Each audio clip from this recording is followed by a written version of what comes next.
கர்த்தருடைய பரிசுத்த நாமத்துக்கு மகிமை உண்டாவதாக. Glory be to the holy name of the Lord. பிரசங்கியின் புஸ்தகம் 2ஆம் அதிகாரம் 25ஆம் வசனத்தை ஒரு விசை வாசி. Ecclesiastes chapter 2 verse 25. பிரசங்கியின் புஸ்தகம் 2ஆம் அதிகாரம் 25ஆம் வசனம். என்னை பார்க்கிலும் சம்பிரமமாய் சாப்பிடத்தக்கவன் யார்? என்னை பார்க்கிலும் துரிதமாய் சம்பாதிக்கத்தக்கவன் யார்? இங்கே பிரசங்கி சொல்லுகிறான், என்னை பார்க்கிலும் துரிதமாய் சம்பாதிக்கத்தக்கவன் யார்?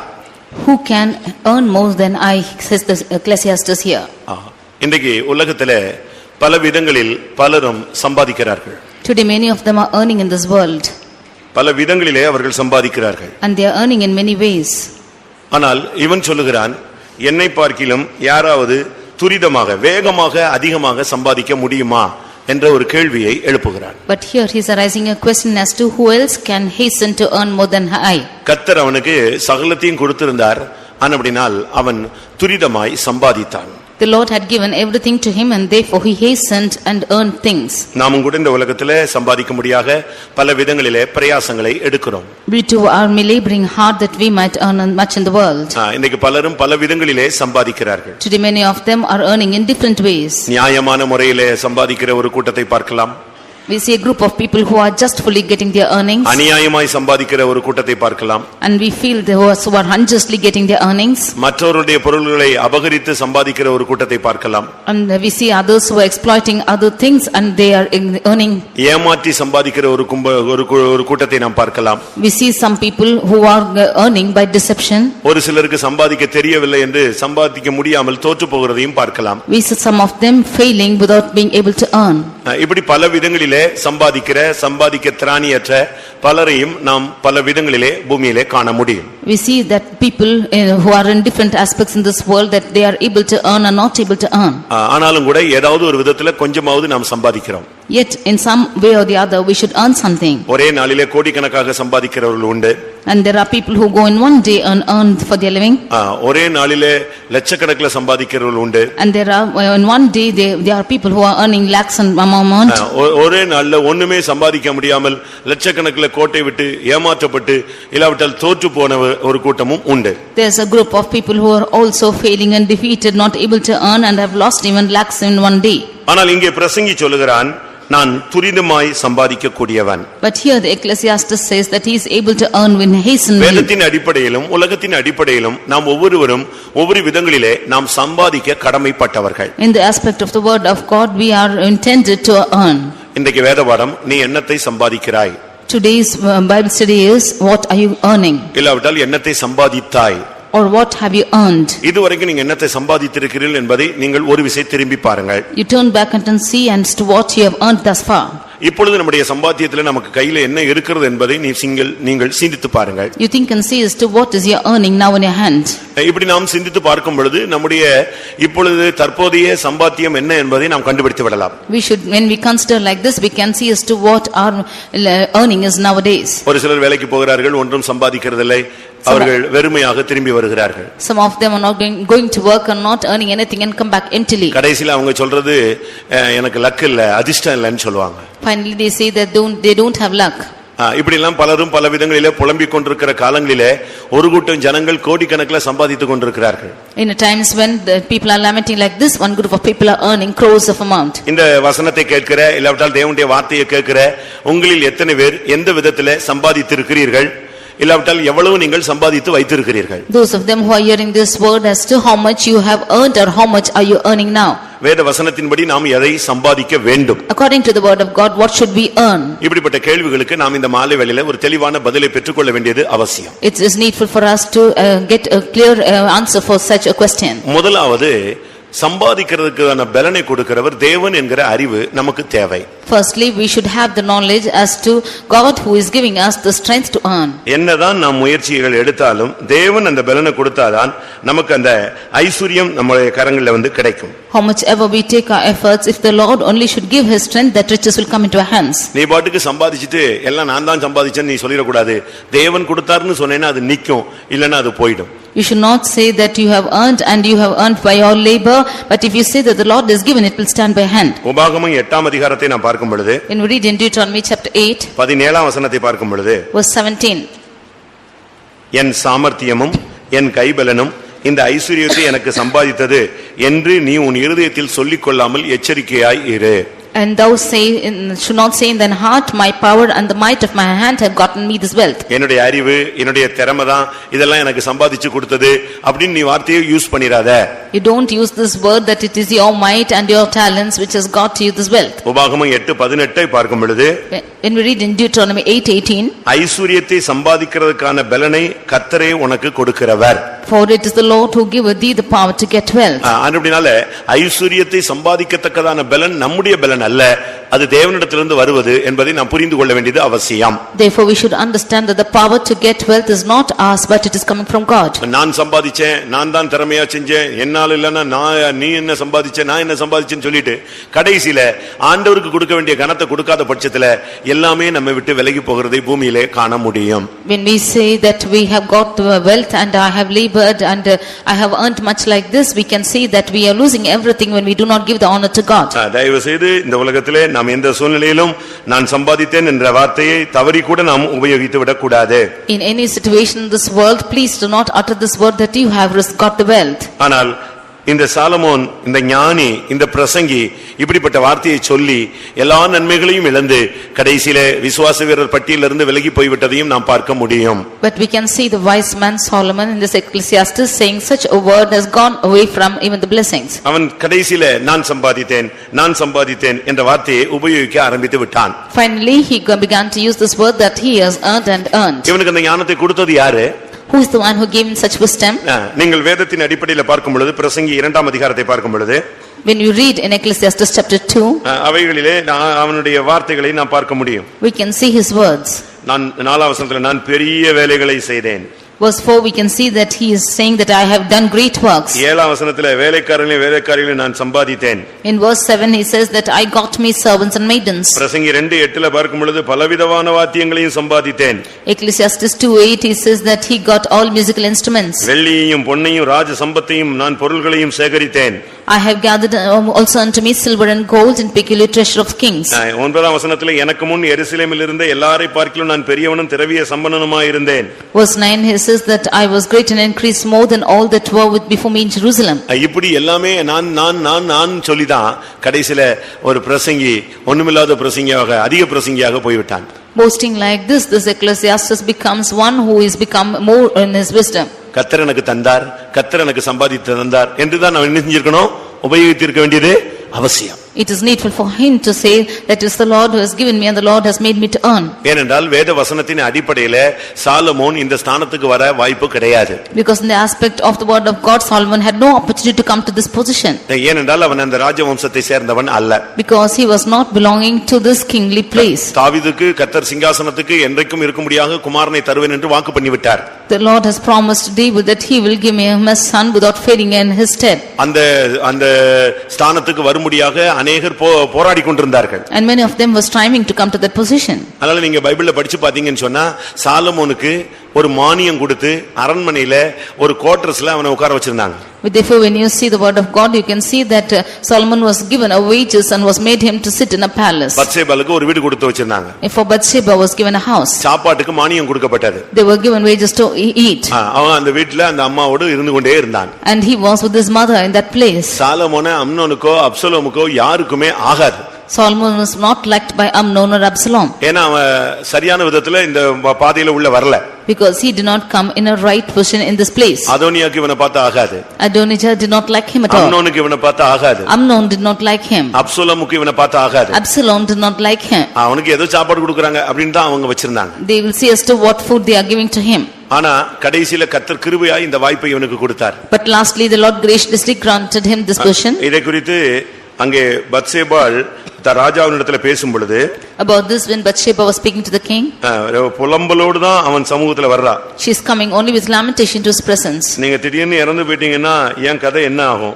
If you will suddenly die, what will be my state? நான் குற்றவாளியா போய்டுவேமே. I will become one who is being 1 ராஜாக்கள் 1ஆம் அதிகாரம் 21ஆம் வசனத்தை பார்க்கும் பொழுது 1 Kings 1:21 நீர் ஒன்றும் சொல்லாமல் அறிவியாமல் போனால் If you are not going to tell me நீர் anything, பிதாக்களோடே படுத்துக்கொண்ட பின்பு நானும் என் குமாரனாகிய சாலமோனும் குற்றவாளிகளாய் எண்ணப்படுவோம். then when you sleep with the fathers, and I and my son Solomon shall be counted offenders. எவ்வளவு தெளிவான ஒரு வார்த்தை அங்க சொல்லப்படுகிறது என்பதை நீங்கள் சிந்தித்து பாருங்க. You should think and see as to what a clear word is uttered here. தாவீது ஒண்ணும் சொல்லாம செத்து போயிட்டா அடுத்த யாரு ரெண்டு பேரும் குற்றவாளி ஆயிடுவாங்க? பத்சேபாலும் சாலமோனும் குற்றவாளியா மாறிடுவாங்க. If David dies without uttering a word, then Solomon and his mother will be counted as offenders. அப்படிப்பட்ட குற்றவாளிகளாய் எண்ணப்பட வேண்டிய சூழ்நிலையில் இருந்த ஒரு மனிதனுக்கு கர்த்தர் அந்த சிங்காசனத்தை கொடுக்கிறார். Then like a man who is like this found as an offender, the Lord is giving him the throne. இப்ப சிங்காசனம் கிடைச்ச பிறகு அவனுக்கு ஞானம் இல்லாமல் காணப்படுகிறான். Now after getting the throne, he is found without wisdom. ஏன்னா அந்த தெளிவான அறிவு அவனுக்கு கிடையாது. Because he did not have a clear knowledge. ஆனா ஒரே ஒரு அறிவு இருந்துச்சு, ஆண்டவரை ப்ளீஸ் பண்ணி வாழ்ந்தா நம்ம எப்படியா நின்றலாம். But he had one wisdom as to if he should please the Lord, he can somehow stand by. அதுக்காக ஆண்டவருக்கு போய் பலி செலுத்தி காத்து கிடந்தான். Therefore he went and offered to the Lord and was waiting. அன்றைக்கு இரவு கர்த்தர் அவனோடு பேசி உனக்கு தேவையானதை கேள் என்று சொன்னார். That night the Lord spoke to him and said, you ask what you want. அன்றைக்கு அவனுக்கு கிருபையாய் கிடைத்ததுதான் இந்த ஞானம். It was that day graciously the Lord gave him this இந்த wisdom. ஞானத்தை வச்சு தான் இதெல்லாம் சம்பாதிச்சான். Getting hit with this wisdom, he earned everything. அதனால தான் பிரசங்கி 2:9 சொல்றான், என் ஞானமும் என்னோடு கூட இருந்தது. And Ecclesiastes 2:9 he says that my wisdom remained with me. அது உன்னுடைய ஞானமா? If it is true, அது உன்னுடைய பலனா? is that your அது strength? உன்னுடைய அறிவா? Is that your wisdom? எல்லாம் யாருடையது? Or whose is that? எல்லாம் யாருடையது? தேவனுடையது. It is all God's. அங்கதான் இவன் தவறு செய்கிறான். And there only he made the mistake. பிரியமானவர்களே, நாம் இந்த உலகத்திலே என்னத்தை சம்பாதிக்கிறோம்? Dear beloved, what are we earning in this world? துரிதமாய் சம்பாதிக்கிறீங்களா? Are you hastily earning? துரிதமா சம்பாதிச்சு பரலோகத்தை விட்டுட்டா என்ன பிரயோஜனம்? If you hastily earn and leave heaven, what's the use? துரிதமாய் சம்பாதித்து விசுவாச வீரர் பட்டியலில் இருந்து வெளியே வந்துட்டா என்ன பிரயோஜனம்? If you hastily earn and lose the list of the heroes of faith, what's the use? நாம் சம்பாதிக்க வேண்டியது பல காரியங்கள் இருக்கிறது. There are many things which we have to earn. ஆனால் அந்த தரிசனத்தை விட்டு இந்த உலகத்துல பல காரியங்களை நாம் சம்பாதித்துக் கொண்டு இந்த உலக பாதையில போய் கொண்டே இருக்கிறோம். But leaving that vision, we are earning many things in this world and going in the worldly ways. நாம் சம்பாதிக்க வேண்டிய 7 காரியங்களை நான் உங்களுக்கு பின்பாக சொல்கிறேன். I would like to say later about 7 things which we have to earn. முதலாவது யாக்கோபு எதை சம்பாதித்தான்? Firstly, Jacob, what did he earn? நீ என்னத்தை சம்பாதித்தாய்? யாக்கோபு என்னத்தை சம்பாதித்தான்? What did Jacob earn? இன்றைக்கு முற்பிதாக்களிலே ஒரு சிலர் கூட சில நேரங்களில் அவர்கள் பாதை மாறினதை நாம் விளங்கிக் கொள்ள முடியும். Today even the forefathers, we can see that some of their paths have been traversing. ஆதியாகமம் Genesis 30ஆம் அதிகாரம் chapter 30 26ஆம் வசனத்தை பார்க்கும் பொழுது verse 26, அவன் தான் சம்பாதித்த பெரிய சாதனைகளை சொல்லுகிறான். we see his great things which he have earned. 30:26. நான் உமக்கு ஊழியம் செய்து சம்பாதித்த என் மனைவிகளையும் என் பிள்ளைகளையும் எனக்கு தாரும். இவன் ஊழியம் செய்து சம்பாதித்தது மனைவிகள், பிள்ளைகள். He has only served for his wives and children. இவன் இந்த உலகத்துல அவன் அதிகமாக சம்பாதித்தது மனைவிகளையும் பிள்ளைகளையும். He served hard to get wives and children. அவன் ஊழியம் செஞ்சு கடைசில அவனுக்கு கிடைச்ச பிரதிபலன் என்ன? சீயோன் இல்ல, எருசலேம் இல்ல, கிடைச்சது என்னது? என்ன கிடைச்சது? மனைவிகள், பிள்ளைகள். He doing the ministry, finally he got not Zion and Jerusalem but wives and children. நீங்களும் கூட இந்த உலகத்துல என்னத்தை சம்பாதிச்சிருக்கீங்கன்னு உங்களுக்கு நீங்களே கேட்டு பாருங்க. அருமையான ஒரு மனைவி, அருமையான ஒரு புருஷன், 7 பிள்ளை, 4 பிள்ளை, ஒருத்தைக்கு ஒரே பிள்ளை, இப்படி நீங்க சம்பாதிச்சு வச்சுட்டு உட்கார்ந்திருக்கலாம். You can see as to what you have earned in this world, that you have a wife or a husband or 7 or 1 children like this. ஆதியாகமம் 31ஆம் அதிகாரத்துல பார்க்கும் பொழுது, when you read in Genesis chapter 31 18ஆம் வசனத்தை பார்க்கும் பொழுது, verse 18, தான் பதான் அராமிலே சம்பாதித்த மிருக ஜீவன்களாகிய மந்தைகள் அனைத்தையும் தன் பொருள்கள் எல்லாவற்றையும் எடுத்துக்கொண்டு கானான் தேசத்தில் இருக்கிற தன் தகப்பனாகிய ஈசாக்கின் இடத்துக்கு போக புறப்பட்டான். பாத்தீங்களா? தான் பதான் அராமிலே சம்பாதித்த மிருக ஜீவன், the cattle which he has got in Padan Aram. அவன் பதான் அராமிலே சம்பாதித்தது முழுசும் மனைவிகள், பிள்ளைகள், மிருக ஜீவன்கள், மந்தைகள் தான் அவனுக்கு சம்பாதிக்க முடிஞ்சது. All what he had earned in Padan Aram was wives and children and cattle. இது பழைய ஏற்பாட்டு காலத்து பரிசுத்தவான்களுடைய தரிசனம் அப்படி இருந்தது. The vision of the Old Testament saints was like this. அவர்கள் எழுத்துக்குரியவர்கள், They were literal, ஆனால் நாம் ஆவிக்குரியவர்கள். and we are spiritual. அதுக்காக மனைவி வேண்டாம், பிள்ளை வேண்டாம், குடும்பம் வேண்டாம் நாம் பிரசங்கிக்க வரவில்லை. I do not want to come and preach us to, we do not want wife or children or families. ஆனா ஒரு குடும்பமா இருந்துகிட்டு இதிலேயே நம்முடைய கவனத்தை செலுத்தி மகிமையின் தரிசனத்தை நாம் விட்டுவிடக் கூடாது. But being in a family like this, giving more importance to this, we should not live a glorious vision. அவன் மனைவிகளையும் பிள்ளைகளையும் சம்பாதித்தான். He earned his wife and children. இதனுடைய சரியான அர்த்தம் என்ன? ஆவிக்குரிய தன்மை என்ன? What is the right spiritual meaning of this? முதலாம் ராஜாக்கள் 11ஆம் அதிகாரம் 3ஆம் வசனத்திலே அவன் அதிகமான மனைவிகளை சம்பாதித்தான், அவர்கள் அவனுடைய இருதயத்தை வலிவி போக பண்ணினார்கள். First Kings 11:1 we see that he earned more of his wives and they made his heart to waver. 1 ராஜாக்கள் 11:3 நாம் இதை பார்க்க முடியும். First Kings 11:3 we can say. அவனுடைய சம்பாத்தியத்திலே அவனுக்கு கிடைச்சது, சாலமோனுக்கு கிடைச்சது என்ன? And what was the earning of Solomon? 1000 மறுமனையாட்டிகள். It was 1000 concubines. அதாவது மனைவிகளை சம்பாதிச்சான்னா பலவீனத்தை அதிகமா சம்பாதிச்சிருக்கான். And more than he was earning more of his wives, that is weakness. அழிந்து போகிற தன்மையை நாம் அதிகமா இந்த உலகத்திலே சம்பாதித்து எந்தவிதமான பயனும் கிடையாது. There is no use for us to earn perishable things of this world and this world. இன்னைக்கு நாம் இந்த உலகத்திலே என்னத்தை சம்பாதித்து வைத்திருக்கிறோம்? What have we earned in this world today? நீங்க சரியான விதத்துல நீங்க சிந்தித்து பாருங்க. You think of this rightly. உங்களுடைய சம்பாத்தியத்திலே வந்ததான வருமானங்கள் எந்த தன்மை உள்ளது? What is the tendency of the earning you earn? தேவன் அதை கொடுத்தாரா இல்ல நீயே அதை சம்பாதித்தேன் என்று உனக்கு பெருமை இருக்கிறதா? Has the Lord given to you, or do you have the pride that you have achieved it? Solomon ஒரு தொங்கு தோட்டத்தை நேபுகாத்நேச்சார் ஒரு தொங்கு தோட்டத்தை கட்டினான். We see that Nebuchadnezzar built hanging gardens. அவன் கட்டி முடித்த உடனே அவன் சொன்ன வார்த்தை என்ன? What was the word that he uttered after building it? நான் கட்டின மகா Babylon. It's the great Babylon which I have built. அந்த நான் கட்டின மகா பாபிலோன் சொன்ன உடனேயே கர்த்தர் அவனை தட்டி விட்டுட்டார். The moment he said that it's Babylon which I have built, the Lord knocked him off. அடுத்த நிமிடம் அவன் மிருகமாக மாற்றப்பட்டான் என்று வேதம் சுட்டிக்காட்டுகிறது. The word of God says that the next moment he became a beast. எப்பொழுதும் கர்த்தர் உங்களுக்கு கொடுத்தா கிருபை கிருபை ஆண்டவர் கொடுத்தார்னு அறிக்கையிட்டே போனீங்கன்னா இது உங்களுக்கு ஸ்டாண்ட் பண்ணிக்கிட்டே வரும். As long as you keep confessing that the Lord has given, then this will stand by with you. நான் சம்பாதிச்சேன் நீ என்ன கொண்டு வந்தியா, நீ கொண்டு வரலையே, நான் கஷ்டப்பட்டேன், நானே அழிச்சுக்கிட்டே இருக்கலாம். நான் சொல்லிட்ட பத்தியா அது அழிவுக்கு அடுத்த பாதைக்கு உன்னை இழுத்துட்டு போகிறது. When you say that I have earned and I have labored like this, when you utter a word like this, then it will lead to destruction. இந்த உலகத்துல நாம் எப்படி சம்பாதிக்கிறோம்? How are we earning in this world? இன்னைக்கு உலகத்துல பலர் பல விதங்களிலே சம்பாதிக்கிறார். Today many of them are earning in different ways in the world. நீதிமொழிகள் 21:6 பார்க்கும் பொழுது Proverbs 21:6 நீ சம்பாதி, ஆனா பொய் நாவினால் சம்பாதிக்காதே. You earn but not with a lying spirit. பொய் சொல்லி நீ சம்பாதிக்கணும்னு ஒண்ணும் அவசியம் இல்லை. There is no need for you to earn with robbery. நீ பொய் சொல்லி ஒரு சொத்தை சம்பாதிச்சு வச்சிருந்தேனா, if you say lies and earn something, அது எப்படிப்பட்டதா இருக்கும் என்று வாசிங்க. பொய் நாவினால் பொருளை சம்பாதிப்பது சாவை தேடுகிறவர்கள் விடுகிற சுவாசம் போல் இருக்கும். பொய் நாவினால் பொருளை சம்பாதிப்பது சாவை தேடுகிறவர்கள் விடுகிற சுவாசம் போல இருக்கும். The robbery of the wicked is like those who are seeking death. பலர் விதங்களிலே சம்பாதிக்கிறார்கள். Many of them are earning in different ways.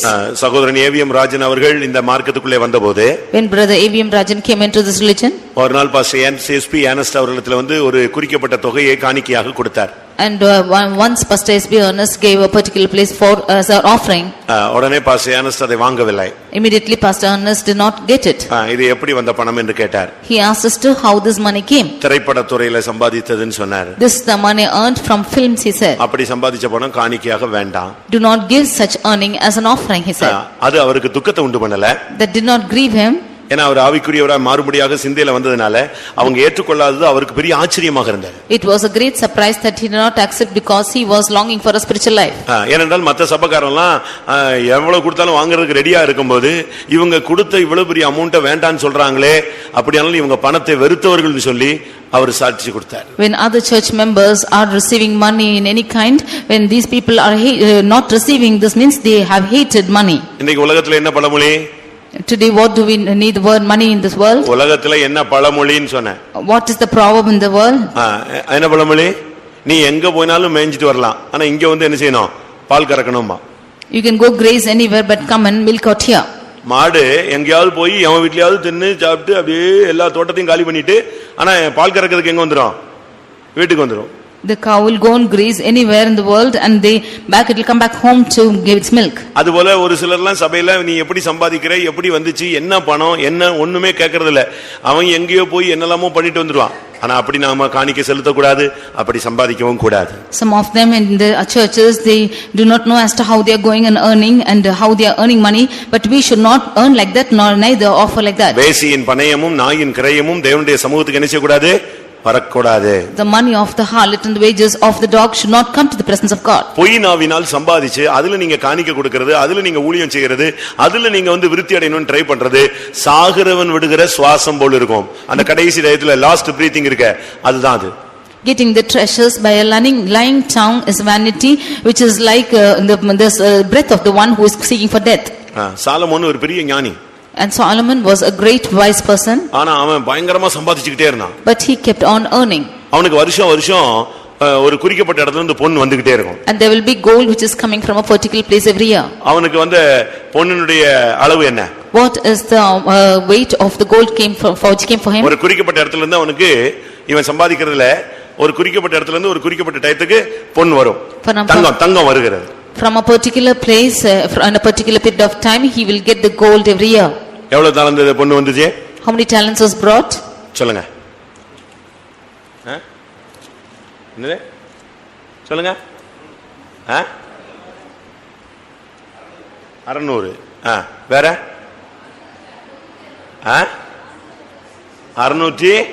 666. 666. எப்படி இருக்கும்? 1 ராஜாக்கள் 10ஆம் அதிகாரமா 15 வசனமா பாருங்க. ஒவ்வொரு வருஷத்தில் அவனுக்கு வந்த பொன் 666 தாலந்து நிறையா இருந்தது. எப்படி இருக்கு பாத்தீங்களா? அவனுக்கு வந்த தாலந்து பொன்னுடைய நிறை எப்படிப்பட்டது? 1 ராஜாக்கள் 10ஆம் அதிகாரம் 15ஆம் வசனத்துல ஒவ்வொரு வருஷத்திலும் அவனுக்கு வந்த பொன் 666 தாலந்து. இது புதிய ஏற்பாட்டுல அந்தி கிறிஸ்துவினுடைய இலக்கம். அது in 1 Kings 10:15 we see that the weight of the talent of gold which came to him was 666. அப்பமே அந்தி கிறிஸ்துவினுடைய ஒரு தாக்குதல் அவனுக்குள்ள இருந்துதான் ஞானத்திலேயே போய் கடைசில கெட்டு ஒண்ணுமில்லாம குட்டிச்சோரா போய் விட்டான். The day itself he had the attack of the antichrist and went in his wisdom and finally went to destruction. நீங்க எப்படி சம்பாதிக்கிறீங்க? Today how are you earning? நம்ம விசுவாசிகள்லாம் அநேகர் இப்போ பல பிசினஸ் விட்டுட்டாங்க. அதுக்கு காரணம் என்னன்னா அந்த பிசினஸ் போனா என்ன சொல்லணும்? போய் தான் சொல்லணும். Many of our believers have left with their business because if they go into that business they have to utter lies. அந்த மனசாட்சியில கொஞ்சம் சூடுண்ட பொய்யர் என்ன சொல்றாங்கன்னா அவசியப்பட்டா சொல்றதுல ஒண்ணும் தப்பு இல்ல அப்படினு அவங்க மனசாட்சி அப்படி சூடாக்கி வச்சிருக்காங்க. If they are waxed hot in their conscience they say that it's no wrong in saying lies. பிரியமானவர்களே, நாம் பொய் நாவினால் சம்பாதித்தால் அது சாகிறவன் விடுகிற சுவாசம் போன்றது. Dear beloved, if we are earning with lying tongues then it's the breath of the ones who are dying. கர்த்தருடைய பரிசுத்த நாமத்துக்கு மகிமை உண்டாவதாக. Glory be to the holy name of the Lord. இதே பிரசங்கியில நாம் பார்க்கும் பொழுது in the same Ecclesiastes 2ஆம் அதிகாரம் 7ஆம் வசனத்துல அவன் வேலைக்காரர்கள் வேலையாட்கள் எல்லாம் சம்பாதிச்சேன்னு சொல்றான். Chapter 2 verse 7 he says that he has got his servants and maidens. அவனுக்கு எல்லாத்துக்கும் வேலையாள் தான். And if he had servants for everything. எது செய்யணும்னாலும் வேலையாள் தான். For everything he had servants. சேபா ராஜஸ்திரீ அவனுடைய ஒழுங்குமுறைகளையும் அவனுடைய வேலையாட்களையும் பார்த்து அசந்து போய் விட்டார். The Queen Sheba, she came and she saw his orders and his servants and she was amazed. எல்லாத்துக்கும் வேலையாள். Everything he had servants. அவன்ட்ட கணக்கு வழக்கில்லாத வேலையாட்களை வச்சிருந்தான். He had servants without number.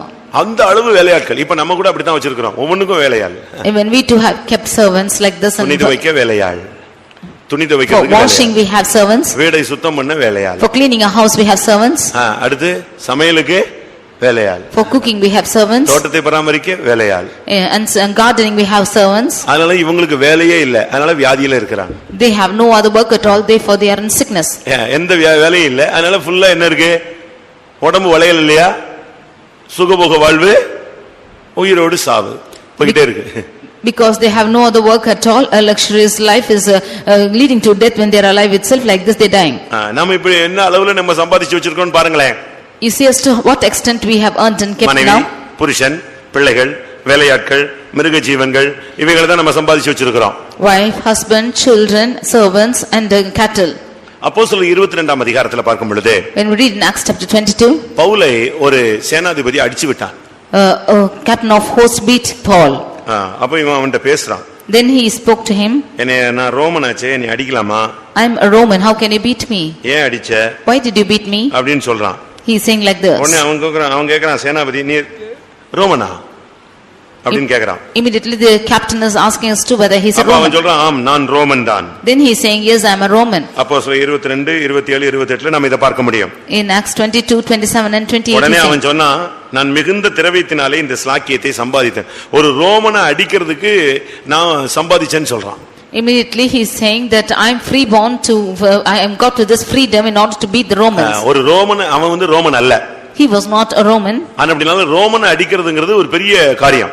Therefore to beat a Roman was a great privilege. இவன் சொல்றான் நான் மிகுந்த திரவியத்தினாலே, இவன் ஒரு பெரிய பணக்காரன், அந்த சேனாபதி. அவன் சொல்றான் எனக்கு இருக்கிற பணத்தினால இப்போ உன்னை அடிக்கிறதுக்கு எனக்கு என்ன கிடைச்சதே, இந்த வாய்ப்பு கிடைச்சது. And the chief captain is saying that he with a great sum obtained this freedom to beat him. உங்களுடைய வசதி வாய்ப்புகள் எல்லாம் மற்றவங்களை துன்பப்படுத்துறதுக்காக நீங்க பயன்படுத்துறீங்களா?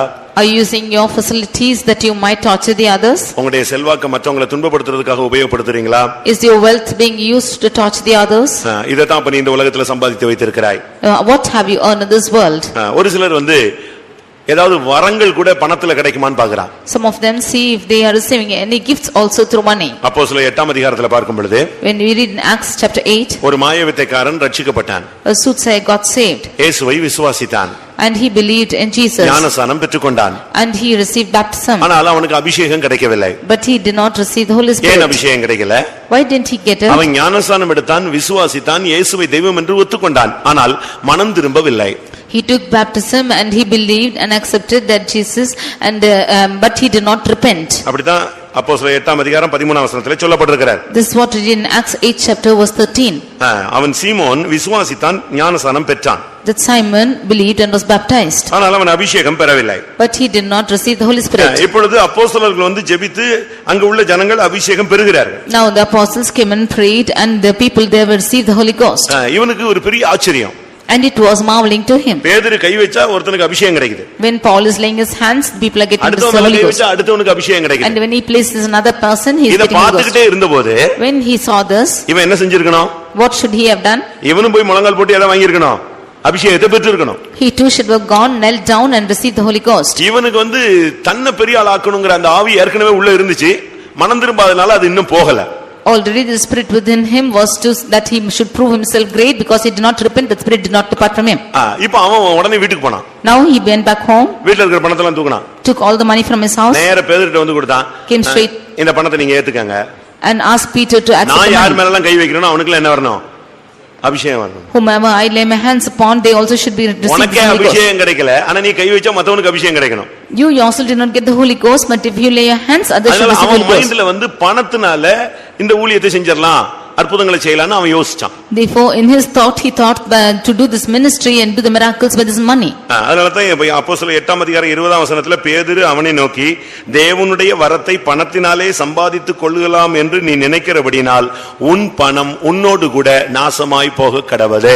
Therefore Acts 8 chapter verse 20, St. Peter says, thy money perish with thee because thou hast thought that the gift of God may be purchased with money. இதுல இருந்து என்ன விளங்கிக் கொள்கிறோம்? What do we understand from this? பணத்தை வைத்து சபையில எந்த காரியமும் சாதிக்க கூடாது, சாதிக்க முடியாது. With money you should not prove anything to the church or should not prove. பணத்தை வைத்து ஊழியங்களிலே எதையும் சாதிக்கணும்னு நினைச்சோம்னா அது தவறு. If you want to establish anything in the ministry with money, that is wrong. அன்றைக்கு அவன் பணத்தை வச்சு வரங்களை பெற்றுக்கொள்ளலாம் என்று யோசித்தான். ஆனால் இன்றைக்கு ஒரு கூட்டம் வரத்தை வைத்து பணத்தை சம்பாதித்துக் கொண்டு இருக்கிறது. Those days he thought that he could receive that gift with money, but now a group of people are receiving this gift with money. அவன் மைண்ட்ல எப்படி இருந்துச்சு? How was his mind? பணத்தை கொடுத்தா வரம் கிடைச்சிரும்னு நினைச்சான். When he gives money, he can get the gift. அவனுக்கு இந்த சத்தியம் தெரியல. இலவசமாய் பெறுகிற சத்தியம் அவனுக்கு தெரியல. He did not know this truth of receiving freely. இன்னைக்கு ஒரு சிலர் என்ன செய்றாங்க? Today what are some people doing today? இந்த மார்க்கத்துல வந்த பின்பு கர்த்தர் அவங்களை ரொம்ப கொடுக்கிறார். After coming into this religion, the Lord is adding more to them. நல்லா சம்பாதிச்சிட்டு இந்த மார்க்கத்தை விட்டு அப்படியே விலகுறாங்க. After earning into a lot, they are coming into this religion. ரெண்டு கூட்டத்தை சபையில நீங்க பார்க்கலாம். You can see two groups of people in the church. ஒன்றுமில்லாம இந்த சபைக்குள்ள சபையில விலையேறப்பட்ட ஆசீர்வாதங்களை பெற்றுக்கொண்டவர்கள் உண்டு.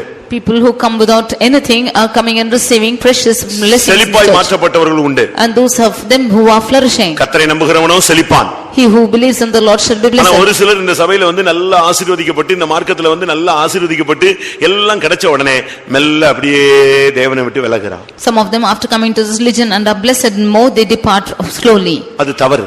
That's wrong. அது ஒரு இளைய குமாரனுடைய வாழ்க்கை. That is the life of a prodigal son. யாக்கோபு ஏசா ரெண்டு பேரும் அண்ணன் தம்பி. ஆனா ரெண்டு பேரும் புத்தியிலும் இது இருந்துச்சு.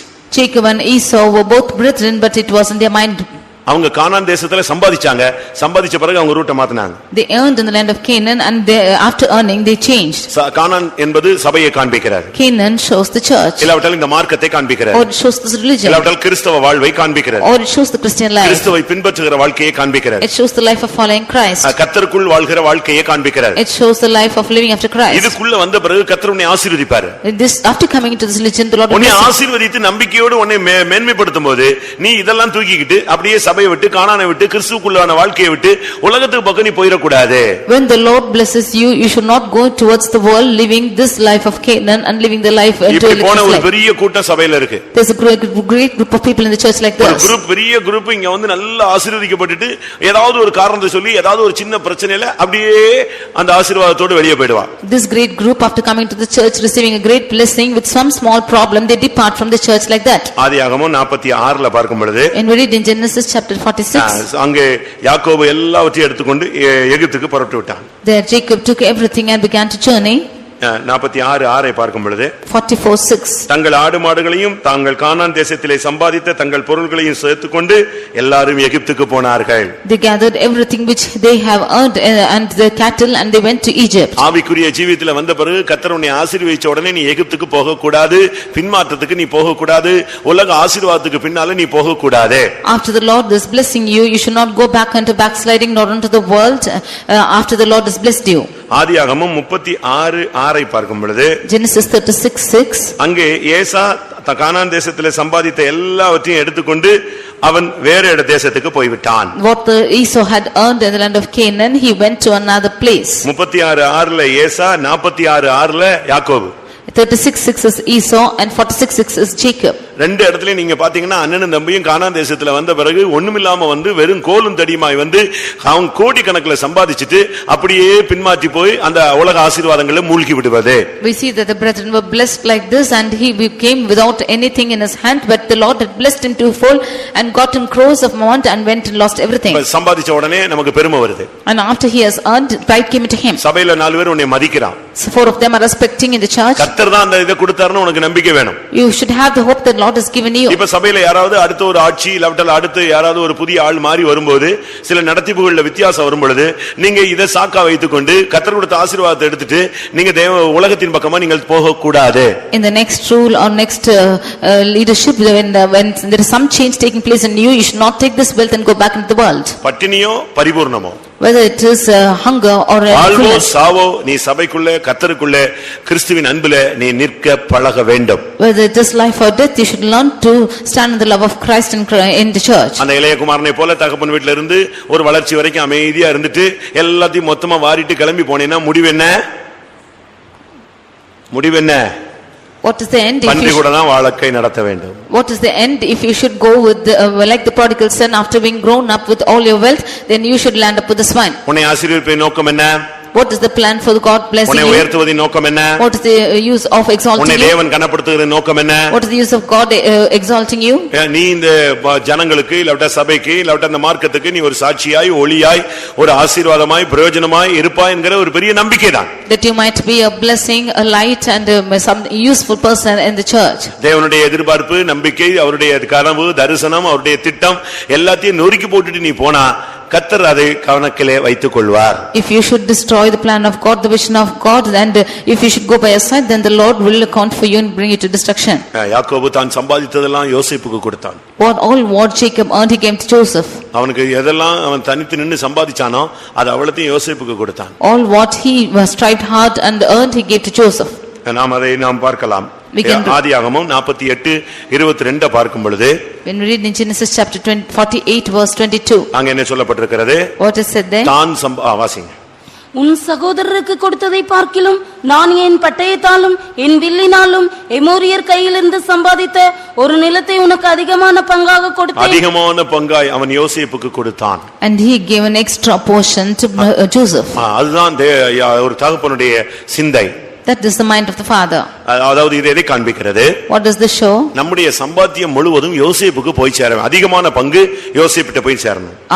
Most of our earnings should go to Joseph. யோசேப்பு கிறிஸ்துவுக்கு முன் அடையாளமான ஒரு நபர். Joseph is a forerunner of Christ. நாம் நம்முடைய தேவனுக்கு நாம் நம்முடைய சம்பாத்தியத்துல அதிகமானதை தேவனுக்கு கொடுக்க வேண்டும். The more of our earning should go to God.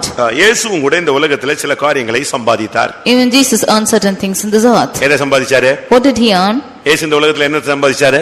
What did Jesus earn in this world? இந்த உலகத்துல வந்தாரே, அவரும் கூட வேலை செஞ்சாரு, பாடுபட்டாரு, எல்லாம் செஞ்சாரு. அவர் சம்பாதித்தது என்ன? அப்போஸ்தலர் 20:28 படி, according to Acts 20:28, what did Jesus earn? தன்னுடைய சுய இரத்தத்தினாலே சம்பாதிக்கப்பட்ட சபை, his own church which he has earned by his own blood. அவர் இந்த உலகத்துல வந்து சம்பாதித்தது சபை. The thing which he earned in this world is the church. நீங்க கூட சில நேரத்துல சொல்லுவீங்க, ரத்தம் சிந்தி நான் சம்பாதிச்ச வீடு. You might also say that you have shed blood and earned this house. உங்க அப்பா ஒண்ணும் கொடுக்கல. Not your father gave. நான் ரத்தம் சிந்தி சம்பாதிச்சதான கடை. But I have shed my blood and earned this shop. அது உண்மை. That's true. ஆனா நீ ரத்தம் சிந்தி சம்பாதிச்சதெல்லாம் மனைவி, பிள்ளை, வீடு, வாசல், காரு, நிலம், ஆஸ்தி, ஐஸ்வர்யம் தான். ஆனா இயேசு ரத்தம் சிந்தி சம்பாதித்தது என்னது? சபை. You shedding your blood, you have earned your wife, your children, your house and your land and so on. But what Jesus has earned is the church. 74 சங்கீதம் 2 வசனத்தை சொல்லி இருக்கு, நீர் பூர்வ காலத்தில் சம்பாதித்த சபை என்று சொல்லி இருக்கிறார். 74th Psalm verse 2, we see that is the church which you have earned in four place. நீங்க இந்த உலகத்துல வந்து டெய்லி காலையில போறீங்க, சாயங்காலம் வரீங்க, எவ்வளவு தூரம் பயணப்படுறீங்க, சாப்பிடாம போறீங்க, பலவீனப்படுறீங்க, அலையுறீங்க, கஷ்டப்படுறீங்க, விழிச்சிருக்கிறீங்க, இவ்வளவு நீங்க செஞ்சு சம்பாதிச்சது என்ன? You are going every day for your work, you are suffering hard and you are laboring much and having, in spite of all this, what is the thing you did earned? மற்றவங்களை அடிக்கிறதுக்கூடிய சம்பாத்தியம் உனக்கு இருக்கா?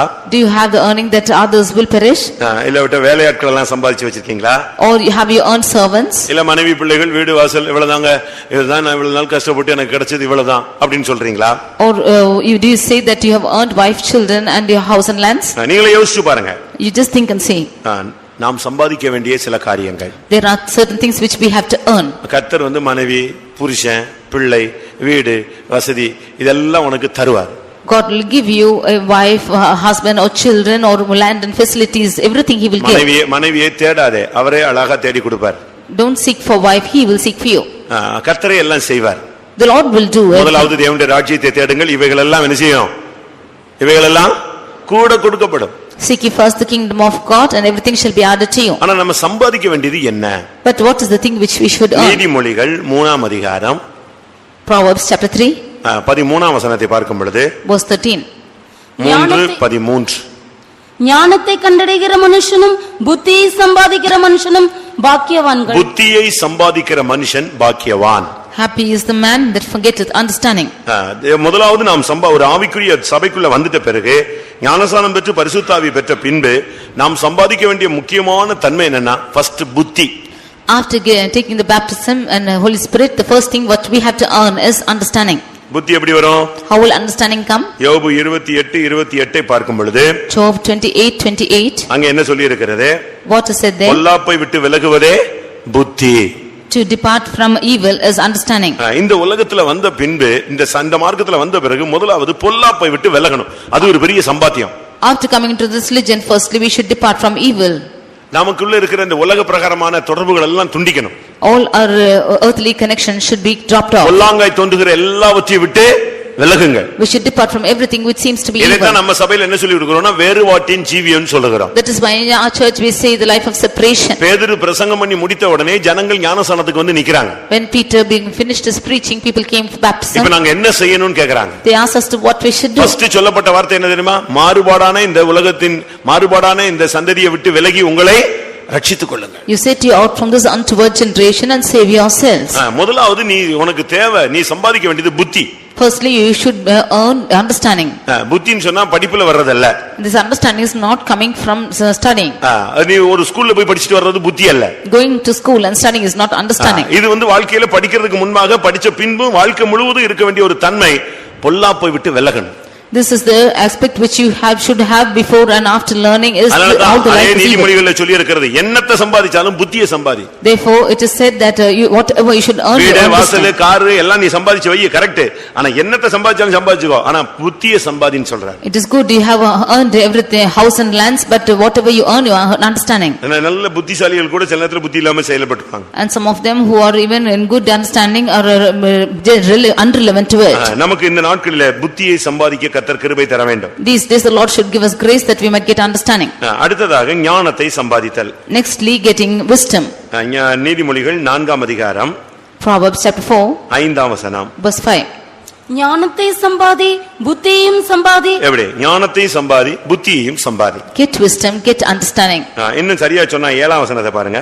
And in 7th verse, ஞானமே முக்கியம், ஞானத்தை சம்பாதி, என்னத்தை சம்பாதித்தாலும் புத்தியை சம்பாதித்துக்கொள். அப்ப ஞானத்துக்கும் புத்திக்கும் ஒரு பெரிய வித்தியாசம் இருக்கு. then there is a great difference between wisdom and understanding. இந்த ரெண்டுமே வித்தியாசமான ஒரு பொக்கிஷங்கள். These are two treasures which have differences. முதலாவது நீ புத்தியை சம்பாதி. Firstly, get understanding. எதெல்லாம் தப்புங்கறத பார்த்துட்டு அந்த விட்டு வெளியே வா. See what is evil and depart from it. ஒரு விதத்துல அது மனம் திரும்பின வாழ்க்கை, இரண்டாவது விதத்துல வேறுபாட்டின் வாழ்க்கை. Firstly, it is the life of repentance, and nextly the life of separation. இன்னும் அந்த பொல்லாப்பா தெரிஞ்சதை விட்டுட்டு அதையே பிடிச்சிட்டு தொங்கிட்டே இருக்க கூடாது. You should not still hang on to things which seem to be evil. நன்மை தீமை இன்னதென்று மனுபுத்திரனே அவர் உனக்கு அறிவித்திருக்கிறார். O man of God, the Lord has shown what is good and evil. உங்களுக்கு ஒண்ணுமே தெரியாதா? Do you not know anything? நாம ஒண்ணு புத்தி பதிலித்தவர்கள் அல்ல. We are not the one who are not having wisdom.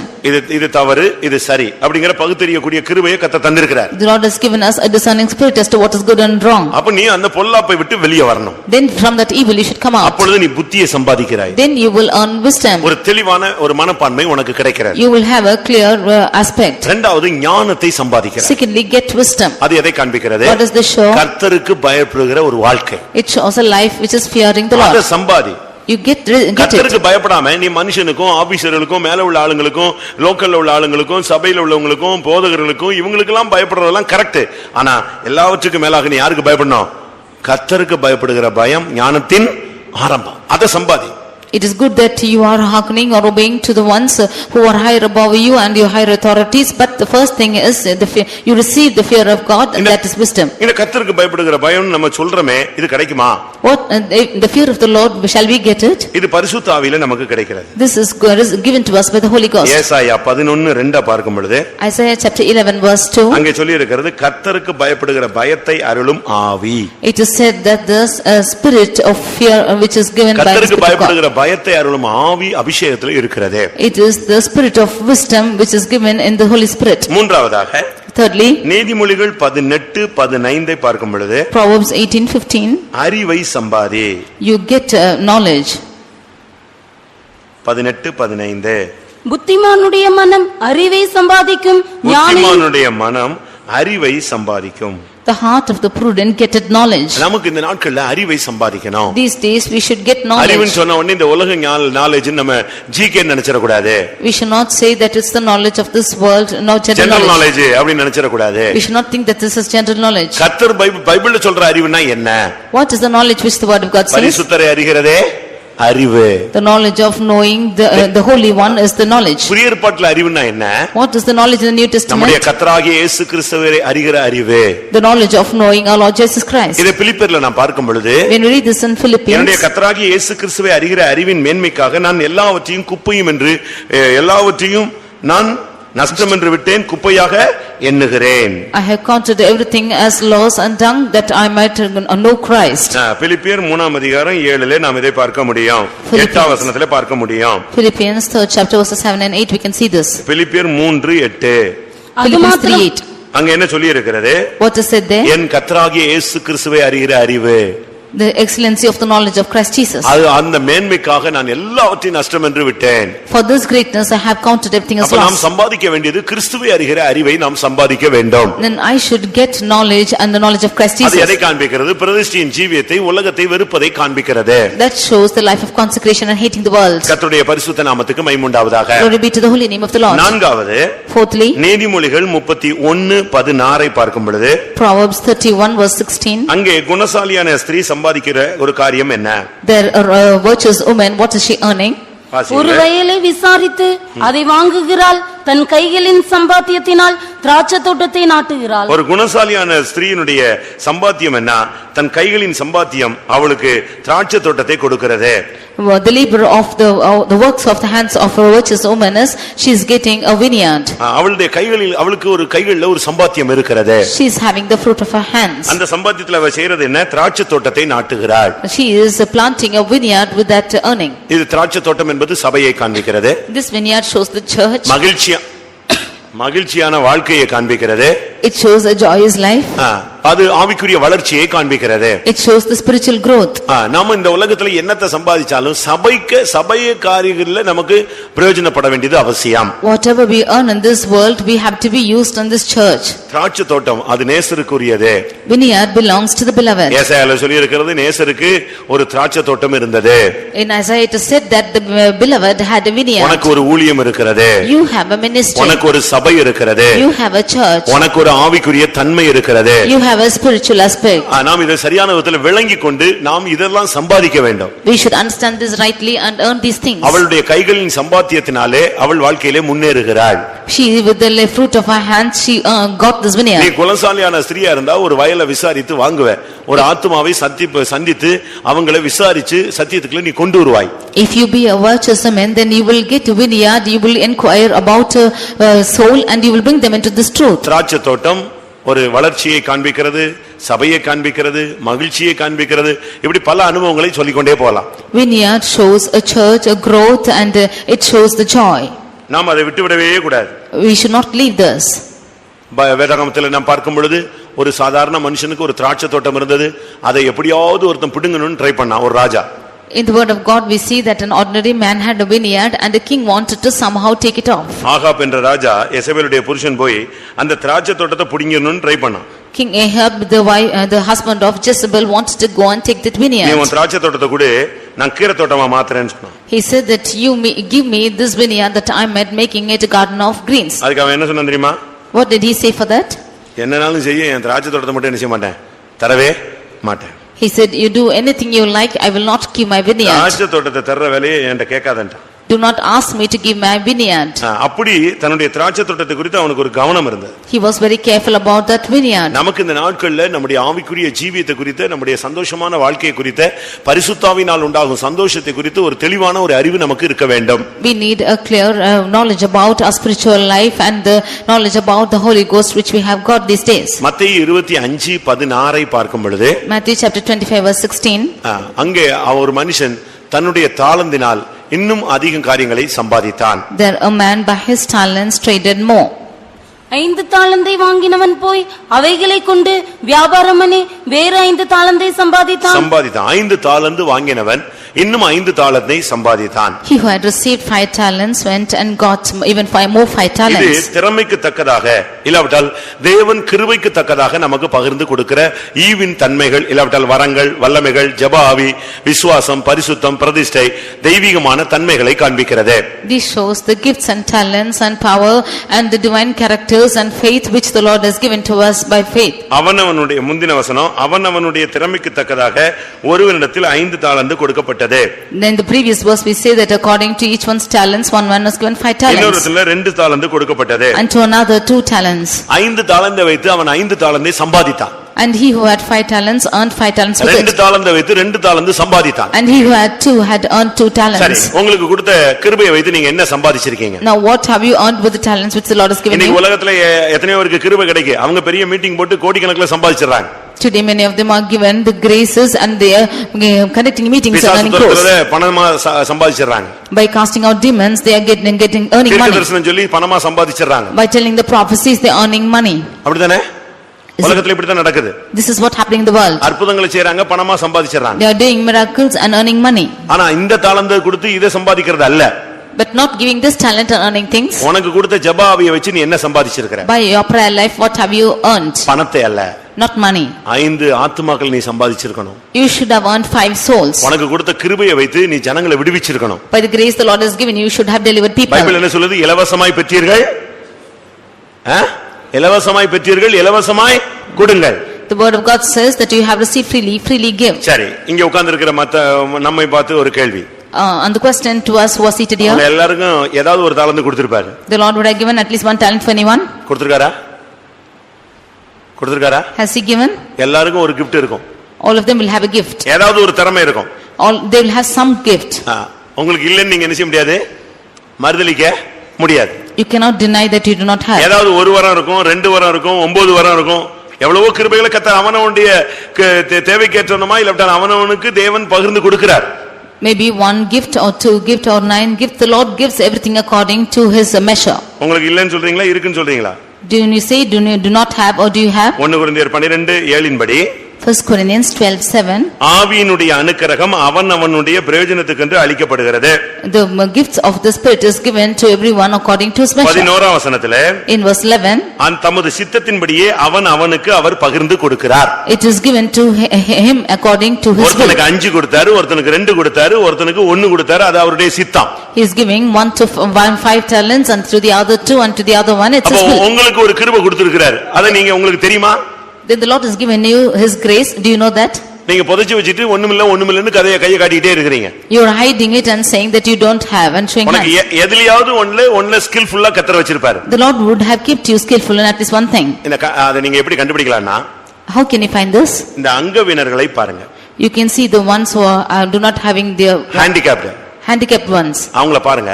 You see them. அவங்களுக்கு கண்ணு தெரியாது. They don't have இல்ல கை வேலை செய்யாது. They cannot ஏதாவது ஒரு பாதிப்பு இருக்கும். or they will have some effect. ஆனா பாட சொல்லுங்க. But if you ask them to sing, அருமையா பாடுவாங்க. they will sing beautifully. Music போட விடுங்க. You leave them to play music. Music போட விடுங்க. You leave them to play music. அருமையா போடுவாங்க. They will play well. ஏன்னா அவங்களுக்கு அந்த டாலன்ட் இருக்கு. Because they have the talent. ஒரு திறமை இல்ல, இன்னொரு திறமையை கர்த்தர் கொடுத்திருக்கிறார். When they don't have one talent, they have the talent. எல்லாருக்கும் கர்த்தர் ஒரு கிருபை கொடுத்திருக்கிறார். The Lord has given grace to everyone seated here. அது ஒண்ணா இருக்கலாம். That might be 1. இரண்டாக இருக்கலாம். It might be 2. அஞ்சாவும் இருக்கலாம். It might be 5. உங்களுக்கு இருக்கா? Do you have it? இல்லன்னு சொல்வீங்களா? Will you deny saying no? RS ஜேக்கப்னு ஒரு சிறுகதை எழுதுகிற ஒருத்தரை நீங்க கேள்விப்பட்டிருப்பீங்க. One person whose name is R.S. Jacob, he was a story writer. இந்த கிறிஸ்டியன் கதைகள் எல்லாம் ரொம்ப எழுதி வச்சிருப்பாரு. நீங்க படிச்சிட்டு இருப்பீங்க. He used to write many Christian stories. You would have read. அவருக்கு எப்படி இந்த கிருபை கிடைச்சதுன்னு நேத்து நான் படிச்சு பார்த்தேன். Yesterday I read as to how he got the calling. அதாவது எப்படி அவருக்கு நாவன்மை கிடைத்தது, எப்பொழுது அவருக்கு எழுத்து திறமை கிடைத்தது. When he got the talent to speak and when he got the talent to write. அவர் சின்ன பையன்ல படிக்கும்போது, when he was learning as a small boy, ஒரு நாள் பொன்னம்மா சன்னியாசின்னு ஒருத்தங்க வந்து பிரசங்கம் பண்ணாங்க. One day one person whose name is Ponnamma Sannyasi came and preached. எல்லாருக்கும் ஒவ்வொரு கிருபை உண்டு. Everybody has a gift. ஒவ்வொருவருக்கும் கர்த்தர் ஒரு தாளந்தை கொடுத்திருக்கிறார். The Lord has given a grace to everyone. அந்த 3 பேர் நிக்கும்போது 2 பேருக்கு அழகா 5 3 8 ன்னு கொடுத்திருக்கலாம். இந்த ஒரு ஆளை எம்டியா விட்டுறலாம். ஆனா தேவன் என்ன செய்யல, எம்டியா விடல. அவனுக்கு தக்கதாக எதை கொடுத்தாரு? ஒரு தாளந்து கொடுத்தார். When 3 of them are standing, the Lord could have left one empty, but according to his talent he has given him one. அதிலிருந்து என்ன விளங்கிக் கொள்றோம்? By this what do we understand? எல்லாருக்கும் என்ன உண்டு? ஒரு தாளந்தாவது உண்டு. All of them have at least one talent. அப்படினு சொன்னாங்களாம். He said like this. இவர் அதை பிடிச்சு வச்சுக்கிட்டார். He held on to it. இந்த வார்த்தை அவரை தொட்டுருச்சு. This word touched him. ஸ்கூல்ல ஒரு நாடகம் போட்டாங்களாம். There was a drama in the school. அதுல இவருக்கு ஒரு நடிப்பு பகுதி கொடுத்தாங்களாம். And there was his portion to act. அத மனப்பாடமும் செய்ய முடியலையா, சரியா சொல்லவும் முடியலையா. He could neither memorize nor tell it properly. இவருக்கு நாடகம் போட்டு நடிக்க வச்சு முக்கியமான நல்ல இவரை கொண்டு போய் நிறுத்தணும்னு இவங்க பிராக்டிஸ் கொடுத்தா தப்பா சொல்லிட்டு இருந்தாராம். He was given the practice that he might act and he was telling everything wrong. உடனே என்ன பண்ணாங்களா? Immediately what they did? இவர் அந்த நாடகத்துல இருந்து தூக்கிட்டாங்க. They took him out of that drama. இந்த பையனுக்கு நடிக்க தெரியல, பேச தெரியல போன்னு சொல்லிட்டாங்க. He does not know how to act or speak and put him off. அது இவருக்கு பயங்கர வெசனமா இருந்துச்சு. That was grievance to him. நேரா வீட்ல போய் ஸ்கூல் பேக் போட்டுட்டு நேரா போய் ஒரு ஓடைக்குள்ள போய் உட்கார்ந்தாராம். He went and put back his school bag in his house and went and எல்லாருக்கும் ஒரு தாளந்தாவது உண்டுன்னு அங்க இன்னைக்கு பிரசங்கம் பண்ணாங்க. They preached at least there is one talent for everyone. But எனக்கு இந்த பேச்சு திறமை கூட இல்லாம போயிருச்சே. But I don't have this talent even to speak. அப்படினு சொல்லிட்டு அங்கேயே நின்னு அழுது எனக்கு தாங்கன்னு கேட்டிட்டு கொஞ்ச நேரத்துல சின்ன பிள்ளையா இருந்ததனால அப்படியே தூங்கிட்டார். There he cried and when he was asking like this because he was a small boy he slept. ஊருக்கு வெளியே ஒரு ஓடையில ஆளு அப்படியே கிடக்குறார். He went and he was crying in அப்ப ஒரு சின்ன பையன். He was a small lad then. என்ன நடந்துச்சு? ஒரு சொப்பனம். Then he had a dream. சொப்பனத்துல ஒருத்தர் வந்து in his dream one person came. இவர் நாக்குல எழுதினாராம். And wrote in his tongue. நாக்குல எழுதினாராம். He wrote in his tongue.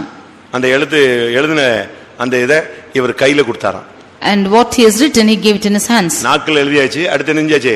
அந்த எழுத்தாணிய இவர் கையில கொடுத்துட்டார். He wrote in his tongue and gave that pen to his hand. சொப்பனம் முடிஞ்சிருச்சு. And the dream was over. இப்ப வீட்ல ஆளை காணணும் ஊரெல்லாம் தேடி அங்க கடைசில எங்க வந்துட்டாங்க எல்லாரும் சேர்ந்து ஓடையில வந்து இவரை பார்த்துட்டாங்க.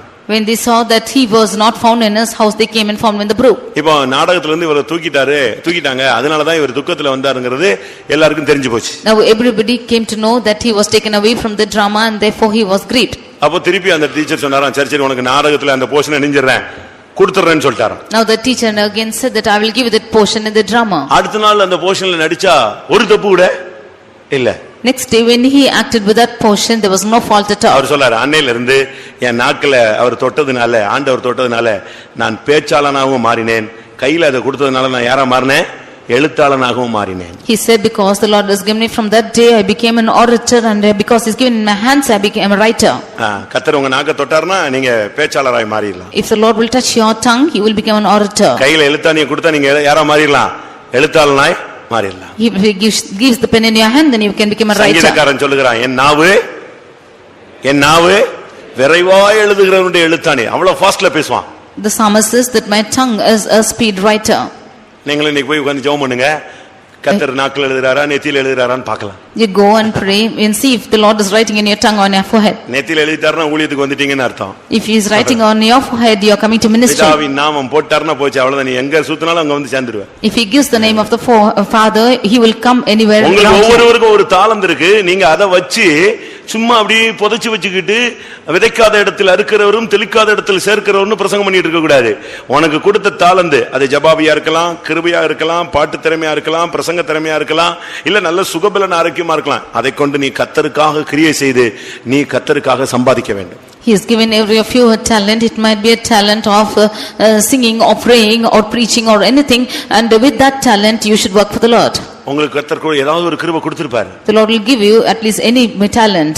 நீங்க அத ஜெபத்துல கூட யூஸ் பண்ணலாம். You can use that even in prayer. முழங்கால்ல கூட யூஸ் பண்ணலாம். You can use that in kneeling. முழங்கால் போடுற கிருபை கொடுத்திருப்பாரு. He would have given you the grace to kneel. கண்ணீரின் ஆவி தருவார். He will give you the வெளிப்பின் ஆவி தருவார். He will give you the waking spirit. இதெல்லாம் நீங்க பயன்படுத்தணும். நீங்க பாட்டுக்கு அந்த கிருபையை வாங்கிட்டு அந்த ஒரு தாளந்த வாங்குனவன மாதிரி நல்லா நைட்ல தூங்கிட்டே இருக்க கூடாது. அந்த ஒரு தாளந்தை நீ பயன்படுத்தி அந்த ஒரு தாளந்தை வைத்து நீ இன்னொரு தாளந்தை சம்பாதிக்கணும். ஒரு ஆத்மாவை சம்பாதிக்கணும், ஒரு துக்கத்தில் இருக்கிறவங்களை விடுதலையாக்கணும், ஏதாவது ஒரு ஊழியத்துல நீ பயன்படுத்தப்படணும் அந்த தாளந்தை வைத்து. You should make use of this talents, and somehow you should utilize this and at least earn one soul or may be a source of concern to the others. அடுத்து nextly, நீ சம்பாதிச்சு பரலோகத்துல உன்னுடைய பொக்கிஷத்தை சம்பாதிச்சு சேர்த்து வைக்கணும். You should earn and save your treasures in heaven. 5 தாளந்தை வைத்து அவன் 5 சம்பாதித்தான். Keeping 5 talents, he earned 5 more. லூக்கா 12ஆம் அதிகாரம் Luke chapter 12 33ஆம் வசனத்தை பார்க்கும் பொழுது verse 33, அங்க என்ன சொல்லப்பட்டிருக்கிறது? what it said there?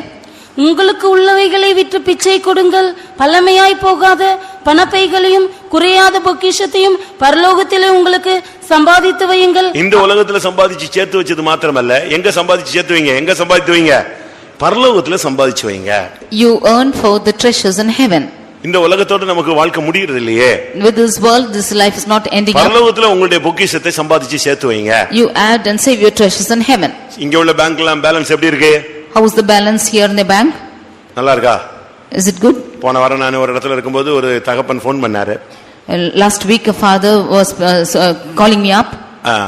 எனக்கு அந்த பொண்ணுக்கு நல்ல இடத்துல நீங்க பாருங்க. You look for my girl in a good place. எவ்வளவு கொடுக்கணுமோ கொடுத்துடலாம். How much ever he can give. அந்த அளவு நான் ஆண்டவர் கிருபையில எல்லாம் வச்சிருக்கிறேன். To that extent I have kept everything. அப்போ இவர் தம் பிள்ளைக்காக எல்லாம் சம்பாதிச்சு வச்சிருக்கார். Then he has earned everything for his daughter. பரலோகத்துல நீ ஏதாவது சம்பாதிச்சு சேர்த்து வச்சிருக்கியா? But have you earned anything in heaven? அந்த பேங்க்ல உங்களுக்கு எவ்வளவு இருக்கும்னு நினைக்கிறீங்க? How much will you have in that bank? சொல்லுங்க, எவ்வளவு இருக்கு? You say as to how much you have? சொல்லுங்க, எவ்வளவு சேர்ந்திருக்கும்? இருக்குமா? Will you have it stored? நீங்க சேர்த்து வைக்கிறீங்க, நான் அதை செய்தேன் அப்படின்னு சர்லெஸ் கிளப்பிடும். You are gathering it up there. When you say that I have done it, it's coming down and it's becoming less. நீங்க இப்ப காணிக்கை கொடுக்கறீங்க. Now you are giving offering. அது தேவனுக்காக நீங்க செலுத்துறீங்க. That is what you are giving to God. அதனுடைய percentage எங்க சேர்ந்துருது? That percentage is added. மேல உள்ள அக்கவுண்ட்ல கிளியர் ஆயிடுது. It is added in your account above. நான் இவ்வளவு கொடுத்தேன் தெரியுமா அப்படின உடனே டக்குன்னு நெஞ்சிருச்சே, அவ்வளவும் க்ளோஸ் ஆயிடுச்சு. When you say that I have given so much, immediately everything is gone. அவ்வளவுதான், வைரஸ் ஃபார்ம் ஆயிடுச்சு. There is a virus which is formed. உடனே அது அவ்வளவு சுத்தமா அழிஞ்சு ஒண்ணுலாம் போய்டும். And it destroys with nothing. நான் இதை செய்தேன் என்று எப்பொழுது நீங்கள் சொன்னீர்களோ அப்பொழுதே நீங்கள் பூமியிலே அதை அடைந்து தீர்ந்தாயிற்று. Whenever you say that I have done this, then you have received your reward in this world itself. பரலோகத்துல பொக்கிஷத்தை சம்பாதிச்சு வச்சிருக்கீங்களா? Have you laid up treasures in heaven? சம்பாதிச்சு வச்சிருக்கீங்களா இல்லையா? Have you earned in heaven? இங்கேயே லோன் பயங்கரமா இருக்கு, இதுல போய் அங்க எங்க சம்பாதிச்சு வைக்கிறது? Here itself we have our loans to great extent. Where are we to gather there? நம்ம ஆளுங்கள்ட்ட இருக்கிறதுல கர்த்தர் கொடுத்ததுன்னு சொல்றதுக்கு ரொம்ப கம்மிதான். There are very few who can say that the Lord has given to them. வீடு பேங்க்ல இருக்கு, The house is in bank, car பேங்க்ல இருக்கு, and car is in bank, two wheeler பேங்க்ல இருக்கு, two wheelers in bank, எல்லாம் ஃபைனான்ஸ்ல, everything is in finance. எல்லாம் finance. Everything is in finance. இது என்னதான் நீ இந்த உலகத்துல இவ்வளவு நாள் சம்பாதிச்சேன்னா அது கொடுத்து அதுல இருந்து நான் கொஞ்சம் கொஞ்சமா கட்டிக்கிட்டே வரேன். எத்தனை வருஷம் கட்டுவ? If we should ask us to what you have earned, I will give and I will pay little by little. How many years will you pay? போன வாரம் ஒருத்தட்ட கேட்டேன், அவர் சொன்னாரு நான் 5500 ரூபாய் கட்டிக்கிட்டே இருக்கணும். எத்தனை வருஷம்? Last week one person said that he is paying 5500. How many years will he pay? வீட்டுக்காக கட்டணுமா? 20 வருஷம் கட்டணுமா? And he has to pay for 20 years. 20 வருஷம் அவன் கட்டிக்கிட்டே இருக்க வேண்டிய அந்த வீட்டுக்கு பணத்தை கட்டிக்கிட்டே இருக்கலாம். For 20 years he has to pay for his house. 20 வருஷத்துக்குள்ள இயேசு வந்துட்டு இவன் போக மாட்டாங்கிறது கேரண்டியா எழுதி கொடுத்துட்டான். He can write and give that he cannot go if Jesus comes within 20 years. ஒருவேளை இவனுக்காக 21வது வருஷத்துல வரணும், அதுக்குள்ள அடுத்த லோன் எடுக்காம இவன் இருக்கணும். Maybe the Lord should come after 21 years and he will get the next account after that. கடன் இருக்கிறவன் போக முடியாதுல்ல. கடன் வாங்கினவன் அடிமை அரசால போகிறது இல்லை. He who is getting the debt will never go because he is a slave and he cannot reign. நல்ல சத்தியத்தை நீங்க படிச்சுக்கணும். You should learn the truth very well. நீங்க சொல்லலாம் IT problem. You might say it's an IT problem. IT ப்ராப்ளம்லாம் எல்லாம் solve பண்ணலாம். You can solve this IT problems. நீ பரலோகம் போணும்னா எல்லாத்தையுமே சால்வ் பண்ணணும். If you should go to heaven, you can solve everything. உங்களுடைய நீங்கள் பரலோகத்தில் சம்பாதித்து வையுங்கள். You should lay up your treasures in heaven. ஏழைகளுக்கு அதோட சரியான அர்த்தம் என்ன தெரியுமா? ஏழைகளுக்கு கொடுத்தீனா அது உனக்கு மேல சேர்ந்துக்கிட்டே இருக்கும். The right meaning is if you should give alms to the poor, then it will be gathered in heaven. அதான் அந்த வசனத்தினுடைய துவக்கம். That is the beginning of that verse. பிச்சை கொடுங்கள். You give alms. அது கடன் கொடுங்கள் அல்ல. என்னது? கடன் கொடுத்தா நீ திருப்பி கேட்டுருவியா? சண்டையை போட்டு அது வாங்கிட மாட்ட. சபை வாசல்ல வச்சு அது சண்டை போட்டு வாங்கிடுவீங்க. It's not giving and lending the money but giving alms. அதுக்கு தான் இங்க என்ன சொல்லிருக்கு? என்ன செய்யுங்க? பிச்சை கொடுங்க. Therefore it is asked to give alms. நீ அப்படி கொடுத்தீனா நீ போய் அவன்கிட்ட போய் கேட்பியா? திருப்பி நான் 1.5 ரூபாய் கொடுத்துட்டேன் எனக்கு தான் கேட்பியா? நீ அதை விட பெரிய பிச்சைக்காரனா மாறிடுவ. If you should go and ask back for the 1.5 rupees, then you will be a next beggar. நம்மளே இப்போ சரியான காசு கொடுக்கலன்னா அவன் நம்மள பிச்சைக்காரங்கறான். If you are not giving the right amount, then we are the beggars. நீங்க இப்ப போய் 50 பைசா அவனுக்காவது பிச்சை கொடுங்க, அவன் ஏசிக்கிட்டே போவான் பிச்சைக்கார பையன். அவன் நம்மள ஏசிட்டே போவான். If you go give alms for 50 paise, then he will keep scolding you. Bible சொல்லுது உதவி செய். The word of God say ask help. நீ மேல சம்பாதித்து வைப்பாய். You earn more. அடுத்ததாக and nextly கடைசியாக finally லூக்கா 16ஆம் அதிகாரம் Luke chapter 16 9ஆம் வசனத்தை பார்க்கும் பொழுது verse 9. நான் உங்களுக்கு சொல்கிறேன், நீங்கள் மாளும்போது உங்களை நித்தியமான வீடுகளிலே ஏற்றுக்கொள்வார் உண்டாகும்படி அநீதியான உலக பொருளால் உங்களுக்கு சிநேகிதரை சம்பாதியுங்கள். உங்களுக்கு ஆத்துமாக்களை சம்பாதிங்க. அதுதான் அதனுடைய சரியான அர்த்தம். It is said, right meaning of this is you earn souls. நீ செத்துட்டு மேல போகும்போது உன்னை நித்திய வீட்டில் ஏற்றுக்கொள்வார். அதாவது இந்த சகோதரன் மூலமா தான் நான் ரட்சிக்கப்பட்டேன் என்று சொல்லக்கூடியவர்களை நீ பரலோகத்தில் சம்பாதித்து வை. When you die and go to heaven, you should earn in heaven and to say that because of this brother I am saved. உன்னுடைய பணத்தினால பொருள்னால ஆத்தும ஆதாயம் நடந்திருக்கணும். By your money and wealth you should earn souls. ஒரு சில அன்னதானம் செய்வாங்க. Some of them are giving food. அப்படிதானே? அது ஒண்ணும் சேராது. But that will not gather anything. அன்னதானத்தினால ஒண்ணும் கிடையாது. When you provide food, there's nothing there. அநீதியான உலக பொருளால அந்த அன்னதானம் கொடுத்தாலும் அந்த ஆத்துமாக்களை நீ சம்பாதிச்சிருக்கணும். By your literal wealth, even if you should provide food, you should earn souls. அழிந்து போகிற உலக பொருளினாலே அநீதியான உலக பொருளினால் உங்களுக்கு ஆத்துமாக்களை சம்பாதியுங்கள். By the perishable things, you should earn souls for yourselves. உங்க பின்னால எத்தனை ஆத்துமாக்கள் வந்து நிக்கும்? How many souls will come behind you? நான் சும்மா சொல்றேன். இந்த ஆம்வேன்னு வச்சுக்கங்களேன். You take for example Amway. Amway business பாருங்க. You see the Amway business. நீங்க உங்களுக்கு பின்னால ஒருத்தன், அவனுக்கு பின்னால ஒருத்தன், இது எல்லாமே யார் ரூட்? உங்களுடைய ரூட்லயே தான் போயிட்டே இருக்கும். One person behind you and the next person behind you. நீங்க இன்னொரு ரூட்ல இருப்பீங்க. You will leave to the others. இப்படி விரிஞ்சு அது போயிட்டே இருக்கும். அது ஒரு நெட்வொர்க் மாதிரி. Like this it is expanding and going like a network. ஆனா அது ஆரம்பம் இன்னொருத்தன் எங்கேயோ இருக்கிறான். But the beginner is somewhere. ஆனா உங்களுக்கு கீழ இருந்து எவ்வளவு பேர் வர்க் பண்றாங்களோ அதுதான் உங்களுக்கு என்னது? சொல்லுங்க. அதுதான் earning. But the wages for them is how many ever people who are working under you. உங்க நேமுக்கு கீழ நீங்க சேர்த்துட்டு வந்து நீங்க சேர்த்தால் சேர்த்து இதுதான் உங்களுக்கு வருமானம். The people who are coming under your name and the people who are gathered under their names is earning. அதுபோல like this நீ எவ்வளவு ஆத்துமாக்களை சம்பாதிக்கிறியோ அது பரலோகத்துல உனக்கு மகிமையாய் வந்து சேரும். How many ever souls you are earning, that will be a great earning for you in heaven. நீங்க வெறுங்கையனா பரலோகத்துக்கு போனா என்ன பிரயோஜனம்? What is the use if you go empty handed to heaven? ஒரு பாட்டு உண்டு, வெறுங்கையனா நான் என்ன செய்ய முடியாது, போக முடியாது. One song is there that I cannot go empty handed to heaven. பைபிள்ல சொல்லி இருக்கு, வெறுங்கையனா ஒருவன் தேவசந்நிதிக்கு என்ன செய்ய கூடாது? போகவே கூடாது. In word of God says that you should not go empty handed to the presence of God. நான் முந்தி இருந்த இடத்துல ஒரு விசுவாசி உண்டு. There was a believer in a place where I was. ரொம்ப ஆவிக்குரிய மனுஷன். He was a spiritual man. எப்ப வந்தாலும் எதையாவது வாங்கிட்டு வருவாரு. Whenever he comes he'll get something or the other. அது நைட்டோ பகலோ நல்லதோ கெட்டதோ எதுக்கு வகித்தம் வந்துட்டாலும் அவர் ஏதாவது வாங்கிட்டு வருவாரு. May it be night or day, any time he comes he will get something. என்னன்னு கேட்டா, If I ask why, வெறுங்கையா நீ என்ன செய்ய கூடாது, ஆசாரியனை போய் பார்க்க கூடாது அப்படின்னு பிரசங்கம் கேட்டேன். I heard a message as to you should not go barehanded, empty-handed to see the priest. அதுபோல பைபிள் வெறுங்கையனா நீ தேவசந்நிதிக்கு என்ன செய்ய கூடாது, போக கூடாது. பரலோகத்துக்கு நீ போகும்போது வெறுங்கையனா உன் பக்கத்துல ஒரு ஆத்மா கூட இல்லாம நீ ஒரு தனித்த நபரா போய் நின்ன பிரயோஜனம்? Like this you should not go empty-handed to the presence of God. If you when you go to heaven you go alone without anybody to count for us. நாசரேத்துல ஒரு நல்ல வாய்ப்பு இருக்கு, ஆளுக்கு கம்மியா இருக்கு. நீங்க அவ்வளவு பேரும் ஜெபிச்சு நாசரேத்து முழுவதும் இழுத்துட்டு பரலோகத்துல போய் நிக்கணும். In Nazareth you have good opportunity, people are very few, you should gather all the people of Nazareth and go to heaven. அவங்க எல்லாம் சொல்லுவாங்க நாங்க ரட்சிக்கப்பட்டோம் அப்படி இப்படின்னு. உன் மூலமா சுவிசேஷம் சொல்லப்பட்டிருக்கணும். And they will say that they are saved, but through you they should be saved. கண்ணீரினால அவன் ரட்சிக்கப்பட்டிருக்கணும். By your tears they should be saved. உன் முழங்கால்ல அவனை சந்திச்சிருக்கணும். By your kneeling he should be met. உன்னுடைய ஜெபத்துல அவன் திருப்பப்பட்டிருக்கணும். By your prayer he should be turned. அந்த ஆத்துமாக்களுக்காக நீங்க பிரயாசப்படணும். For that soul you should labor. Pavul சொல்றார், நான் சுவிசேஷத்தினால் இவனை பெற்றேன். St. Paul says that through gospel I have begotten him. உன்னுடைய ஜெபத்துல ஆத்துமாக்கள் பிறப்பிக்கப்படணும். By your prayer people should be begotten. அநீதியான உலக ஒரு ஆத்துமா ஏழையா இருக்கானா அவனுக்கு உதவி செய்ய, அதன் மூலமா அவன் ரட்சிக்கப்படலாம். If there are poor people then give alms, by that he will be saved. ஒரு ஆளை படிக்க வை, அதன் மூலமா ஒருத்தர் ரட்சிக்கப்படலாம். You educate a person, by that you can save a person. ஒருவனுக்கு ஒரு நேரம் ஆகாரம் கொடு, அதன் மூலமா அவன் ரட்சிக்கப்படலாம். You give one time meal for that, by that he will be saved. எப்படியெல்லாமோ கர்த்தர் அற்புதங்களை செய்வார். By many things God will do miracles. ஒரு சர்ச்சில நமக்கு பக்கத்துல இடம் வாங்க வேண்டியது இருந்துச்சு. In one church I had to get a nearby land. அதுக்கு RSS பயங்கர எதிர்ப்பு. And the RSS resisted more. அந்த இடத்தை அவங்க வாங்கி ஏதாவது செஞ்சிரணும், இல்லனா வேற யாரையாவது வாங்க வச்சிரணும், தவிர இந்த சர்ச்சுக்காரங்க நினைச்சு கூடாது, வாங்க கூடாதுன்றான். They want to get the land or ask somebody else to get the land and do something, but the church should not get it.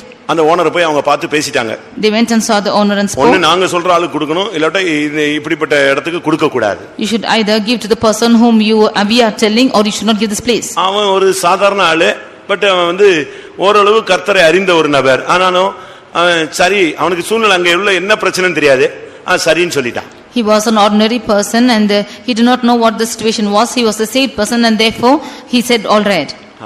இப்ப அடுத்து நம்ம ஆளுங்க போய் அவனை பார்க்கறாங்க. Nextly our people went and met him. அவங்க போய் பாக்கும்போது when they went and saw, நீங்க யாருன்னு கேட்டான். He asked us to who you are. எந்த சபைன்னு கேட்டான். Which church you belong to. சபை பேர்லாம் கேட்டுக்கிட்டான். And he asked the name of the church. கடைசில சொன்னான், and finally he said, உங்களுக்கே கொடுத்துறேன், I will give to you. அப்படினா என்னன்னு கேட்டாங்க. They asked why. ஏன்னா இவன் கொடுக்க மாட்டான்னு சொன்னாங்க, இப்போ இவன் கொடுத்துறேன்னு சொல்றானே எப்படி அப்படின்னு கேட்டபோது அவன் சொன்னான், ஒரு நாள் எனக்கு ரொம்ப டயர்டா இருந்துச்சு, அப்ப நான் ரொம்ப வறுமையில இருந்தேன், சாப்பாடு கூட இல்ல, ஒரு பெண்டிகாஸ்ட் சர்ச்சுக்கு போனேன். He said the reason because he was not wanting to give, when he was asked he said when I was hungry before I went to a Pentecostal church. ரொம்ப ஏழ்மையில இருக்கும்போது ஒரு நாள் ரொம்ப துவண்டு போய் மனம் உடைஞ்சி ஒரு நாள் சாப்பாடு கூட கஷ்டத்துல நான் ஒரு பெண்டிகாஸ்ட் சர்ச்சுக்கு போனேன். When I was very poor, I did not have even one meal, I went to the Pentecostal church when I was hungry. கூட்டம் முடிஞ்சு அங்க சாப்பாடு கொடுத்தாங்க. After the meeting they gave me the food. அன்னைக்கு எனக்கு ஒரு நல்ல சாப்பாடு, ஒரு நேர சாப்பாடு கிடைச்சது. I had a good meal that day. ஆனா இன்னைக்கு என்னை ஆண்டவன் ஆசீர்வதிச்சிட்டாரு, நான் நல்லா இருக்கேன். But today the Lord has blessed me and I am in good. அந்த ஒரு நேர ஆகாரத்துக்காக இந்த கோயிலுக்கு தான் நினைச்சுவேன், இந்த சர்ச்சுக்கு நான் இந்த இடத்தை கொடுக்கிறேன், நீங்க என்ன ரேட் கொடுக்குறீங்களோ வாங்கிட்டு போங்கன்னு சொல்லிட்டான். For that one time meal I will give this place to the church, whatever rate you fix you get it and go. இப்படி தான் செங்கோட்டை ஃபெய்தமுக்கு பக்கத்துல உள்ள இடம் கிடைச்சது. This is how the place near the Chengote Faitham was got. எதுக்கு இத சொல்றேன்னா, அந்த ஒரு நேர ஆகாரம் அவனுக்கு ஒரு கிரியை நடப்பித்தது. That one time meal made a work in him. நீங்க இந்த ஒரு நேரம் அந்த ஜஸ்ட் அந்த கொஞ்சம் உதவி பாருங்க, ஒரு ஆத்மாவே திருப்பிடும். You help a little bit and it will turn the soul. எத்தனை பேர் ஒரு செகண்ட்ல சூசைட்ல இருந்து வெளிய வந்திருக்காங்க தெரியுமா? How many of them in a moment have come out of suicide? சூசைட்ல இருந்து எத்தனை பேர் வெளிய வந்திருக்காங்க தெரியுமா? You know how many of them have come out of suicide? சாக போயிட்டு லாஸ்ட் மினிட்ல யாரோ தொடர்புதல் உடனே வந்து ரட்சிக்கப்பட்டிருக்காங்க. At the large verge to death, they were by some touching they came back. இதெல்லாம் எதுக்கு நான் சொல்றேன்னா, why I say this is, நீங்க அந்த நேரத்துல அந்த வேலையை நீங்க செய்யலன்னா அந்த ஆத்மா அழிஞ்சு போயிடும். If you do not do that work at that moment, that soul will perish. அதனால நீங்க சும்மா ஏதோ கல்யாணம் கட்டிட்டேன், பிள்ளைய பத்திட்டேன், 2 பிள்ளைகளை தூக்கிக்கிட்டு அப்படியே இதே வாழ்க்கை இதே தரிசனம்னு போக கூடாது. இப்ப நீ கண்ணை மூடுனா பரலோகத்துல உனக்கு ஆத்துமாக்கள் இருக்கணும். You should not go with the vision that you are married and got 2 children, but when you close your eyes, you should have souls in heaven. என்னத்தை நீ சம்பாதித்தாய்? What have you earned? இதுவரை நீ சம்பாதித்தது என்ன? What have you earned thus far? இப்பொழுது உனக்கு இருக்கிறது என்ன? What is it that you have now? இதுவரை சம்பாதிக்க வழி தெரியாவிட்டால், ஆவிக்குரிய ஜீவிதத்திலே சம்பாதிக்க தெரியாவிட்டால், இந்த வசனத்தின் அடிப்படையில் ஆத்துமாக்களை சம்பாதியுங்கள். If you do not know what to earn thus far, then under the aspect of this verse you earn souls. புத்தியை சம்பாதியுங்கள். You earn understanding. கர்த்தருக்கு பயப்படுகிற பயப்படுதலை சம்பாதியுங்கள். You earn the fear of God. கர்த்தரை அறிய அறிவை சம்பாதியுங்கள். You earn the understanding of God. மகிழ்ச்சியான வாழ்க்கையை சம்பாதியுங்கள். You earn the joyous life. கர்த்தர் கொடுத்த தாளந்தினால் இன்னும் தாளந்துகளை, இன்னும் வளர்ச்சியை, ஆவிக்குரிய ஜீவிதத்திலே முன்னேற்றத்தை சம்பாதியுங்கள். By the talents that the Lord has given, you go forward in your progression in your spiritual life. உங்களுடைய சொத்துக்களை சம்பாதித்து வையுங்கள். You earn your treasures up in heaven. ஆத்துமாக்களை சம்பாதியுங்கள். You earn souls. இயேசு தன்னுடைய சுய இரத்தத்தினாலே சம்பாதிக்கப்பட்ட சபைக்காக தான் வரப்போகிறார். Jesus is coming for the church which he has earned by his own blood. ஒவ்வொரு சொட்டு இரத்தத்தையும் சிந்தி இந்த சபையை சம்பாதித்தார். He has shed every drop of blood and purchased this church. தன்னுடைய தழும்புகளால உங்களுக்கு, நமக்கு, நம் ஒவ்வொருவருக்கும் அவர் சுகத்தை சம்பாதித்து வைத்திருக்கிறார். By his stripes he has earned us every healing. அவர் சிலுவையினாலே நமக்கு சுகத்தை சம்பாதித்து வைத்திருக்கிறார். By his cross he has given us the health. எல்லாரும் கண்களை மூடுவோம். Let's all close our eyes. கர்த்தருடைய சமூகத்திலே நம்முடைய சம்பாத்தியத்தின் தன்மையை நாம் நினைவு கூறுவோம். Let us remember the aspect of our earning in the presence of God. எல்லாம் முடிஞ்சிட்டு எனக்கு ஒரு மனைவி, 2 பிள்ளைங்க, இதுதான் நான் சம்பாதிச்சேன்னா இதுக்கு பரலோகத்துல ஒரு பிரதிபலனும் கிடையாது. If you should say having everything I have earned, my wife and children, you have no reward in heaven. எனக்கு வீடு இருக்கு, வாசல் இருக்கு, எனக்கு கார் இருக்கு, சொத்து இருக்கு, நல்லது, இதெல்லாம் ஒண்ணும் உன் கூட வராது. ஒன்றையும் நீ கொண்டு வந்ததில்லை, ஒன்றையும் நீ கொண்டு போவதும் இல்லை. It's good that you have house and land or wealth, but there's nothing that you have brought and nothing you will take back. பொல்லாப்பை விட்டு விலகுகிறையே, அதுதான் உன் வாழ்க்கையை மாற்றி உன்னை பரலோகத்துக்கு கொண்டு போகும். You departing from evil will change your life and take you to heaven. கர்த்தருக்கு பயப்படுகிற பயத்தில் இருக்கிறையே, அதுதான் உன் வாழ்வை கட்டி எழுப்பி பரலோகத்துக்கு கொண்டு போகும். You're standing by the fear of God, only that will build up your life and take you to heaven. கர்த்தரை அறிகிற அறிவை சம்பாதிக்கிறாயே, அதன் மூலமாய் நீ உலகத்தை வெறுத்து பரலோகத்தின் மேன்மையை நீ அடைவாய். You are getting the understanding of the knowledge of God, then only that can exalt you and go to take it to heaven. உலகத்தில் உள்ள எந்த சந்தோஷத்திலும் உன்னுடைய மனதை ஈடுகொடுக்காமல் பரிசுத்தாவினால் உண்டாகும் சந்தோஷத்தை நீ சம்பாதித்துக்கொள்.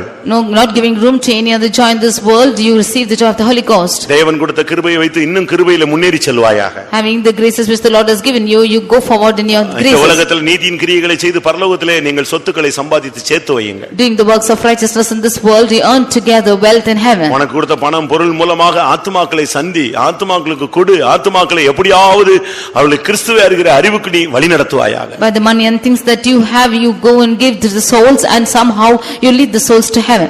எத்தனையோ பேருக்கு கர்த்தர் உதவி செய்யக்கூடிய வாய்ப்பை கர்த்தர் நமக்கு தருவார். The Lord will give us opportunity to help many of them. எத்தனை பேர் இந்த கூட்டத்துல கடைசியா சொல்ல போறீங்க, கர்த்தாவே எனக்கு தந்தால் நான் கொடுப்பேன்? How many of you will finally say in this meeting, if the Lord will give, I will give? அப்படி சொல்றவங்க மட்டும் கை வைத்துங்க பார்க்கலாம். All those who say like this, lift your hands. தமிழ்ல ஒரு வார்த்தை உண்டு, மனம் இருந்தால் மார்க்கம் உண்டு. They will say in proverb that if you have mind, எனக்கு கொடுத்தால் நான் கொடுப்பேன். Lord, if you give, I will give to you. எனக்கு தாரும் நானும் தருகிறேன். You give me and I will give. நீங்க அப்படி சொல்லி பாருங்க, கர்த்தர் தருவாரு. நீங்க அதுல உண்மையா இருந்தீங்கன்னா வந்துட்டே இருக்கும். நீங்க அதுல திருப்பி ஏமாத்திட்டீங்கன்னா வர்றது பிரேக் ஆயிடும். If you say this and be faithful in this, then he will give it to you. If you are unfaithful, then it will break. கர்த்தாவே, இந்த உலகத்துல நான் பல காரியங்களை சம்பாதித்து விட்டேன். Lord, I have earned many things in this world. மனைவி, ஆடு, மாடு, வீடு, கார் எல்லாம் சம்பாதிச்சிட்டேன். ஆனால் இனிமேல் நான் நித்திய ஜீவனை சம்பாதிக்க வாஞ்சிக்கிறேன். I have earned wife, children, cattle and car, but hereafter I want to earn eternal life. ஆத்துமாக்களை சம்பாதிக்க வாஞ்சிக்கிறேன். I want to earn souls. அப்படி வாஞ்சிக்கிறவங்க எல்லாம் கண்களை மூடுங்க. All those desire like this, close your eyes. நீ என்னத்தை சம்பாதித்தாய்? What have you earned? அவன் துரிதமாய் சம்பாதித்தான். He earned it hastily. அவன் சொல்றான், சாலமோன் சொல்றான், என்னை போன்று துரிதமாய் சம்பாதிக்கத்தக்கவன் யார்? Solomon says, who is the one who hastily earns like me? அவனை போல நம்ம துரிதமாய் ஆத்துமாக்களை சம்பாதிக்கணும். Like this we have to hastily earn souls. துரிதமாய் அழிந்து போகிற ஜனங்களை சம்பாதிக்க வேண்டும். We have to earn hastily the perishing souls. கர்த்தர் நமக்கு உதவி செய்வாராக. The Lord help us. Amen. Hallelujah. Hallelujah. Hallelujah. Jesus. Amen. Amen. Amen. Hallelujah.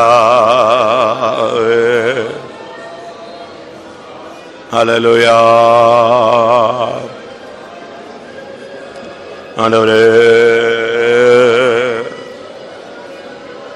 Amen. Amen. Amen. Amen. Amen. Amen. Amen. Amen. Amen. Hallelujah. Hallelujah. Amen. ஒரு சிலர் வேலை கிடைக்கலம்பாங்க, எனக்கு வேலை கொடுக்க மாட்டேங்கிறாங்கம்பாங்க. ஒரு சிலர் கஷ்டப்பட்டு என்னால வேலை செய்ய முடியாதும்பாங்க. ஒரு சிலர் எனக்கு லக் இல்லம்பாங்க. இப்படி விசுவாசிகள் சொல்லிட்டு அலையக்கூடாது. நீ கர்த்தருக்காக செய்ய வேண்டிய வேலை உண்டு. நீ பொல்லாங்கான ஊழியக்காரனாக சோம்பேறியான ஊழியக்காரனாக இருக்கக்கூடாது. சாலமோனை போல துரிதமாய் சம்பாதிக்க வேண்டும். ஆமென். இந்த நாசரேத்துல நாம் சம்பாதிக்க வேண்டிய ஜனங்கள் எவ்வளவோ இருக்கிறது. கர்த்தரே சொல்கிறார், இந்த பட்டணத்தில் எனக்கு அநேக ஜனங்கள் உண்டு, நாம் துரிதமாய் சம்பாதிப்போம். ஹல்லேலூயா. ஆமென். ஆத்துமாக்கள் சபையில கொண்டு வந்து சேர்க்கப்பட வேண்டும். இன்றைக்கு நாம் கண்ணை மூடினால் பரலோகத்திலே நித்திய வீட்டில் நம்மை ஏற்றுக்கொள்கிற ஒரு பெரிய திரள் கூட்டம் ஜனங்கள் வேண்டும். ஹல்லேலூயா, ஹல்லேலூயா, ஹல்லேலூயா, ஹல்லேலூயா, ஹல்லேலூயா, ஹல்லேலூயா.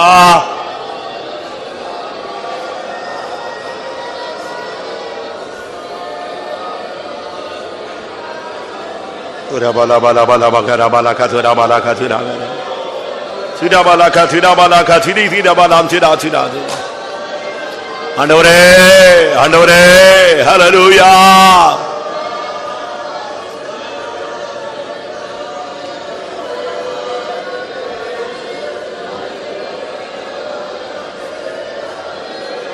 Hallelujah. Rikada bala kadiri bida bala. Hallelujah. Amen. Hallelujah. Hallelujah. Hallelujah. Hallelujah. Hallelujah.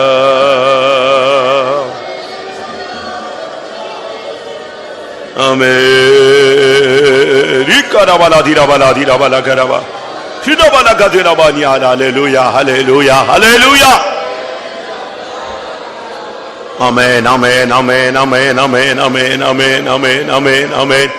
Amen. Amen. கர்த்தருடைய சமூகத்துக்காய் ஸ்தோத்திரம் பண்ணுவோம். நாம் என்னத்தை சம்பாதிக்க வேண்டும் என்பதை குறித்து கர்த்தர் நமக்கு சொல்லிக் கொடுத்தபடினால ஸ்தோத்திரம் பண்ணுவோம். உலகத்துக்குரிய காரியங்களை சம்பாதித்து அது அழிவுக்குரியது, நித்திய அழியாத ஒரு காரியத்தை சம்பாதிக்க வேண்டும் என்று தேவன் நமக்கு சொல்லிக் கொடுத்தபடினால ஸ்தோத்திரம் பண்ணுவோம். Praise the Lord, praise the Lord, praise the Lord, praise the Lord, praise the Lord, praise the Lord, praise the Lord. வேத வசனங்களின் அடிப்படையில் ஆத்துமாக்களை சம்பாதித்து பரலோகத்திலே எல்லாவற்றையும் சேர்த்து வைத்து இயேசு வரும் பொழுது நாம் போய் அங்கே அவைகளை பெற்றுக்கொள்ள கர்த்தர் உதவி செய்ய முடியாது. ஸ்தோத்திரம் பண்ணுவோம். Praise the Lord, praise. வசனம் கேட்ட ஒவ்வொருவருக்கும் கர்த்தர் உதவி செய்ய முடியாது. ஸ்தோத்திரம் பண்ணுவோம். எல்லா மகிமையும் அவருக்கே செலுத்தி ஸ்தோத்திரம் பண்ணுவோம்.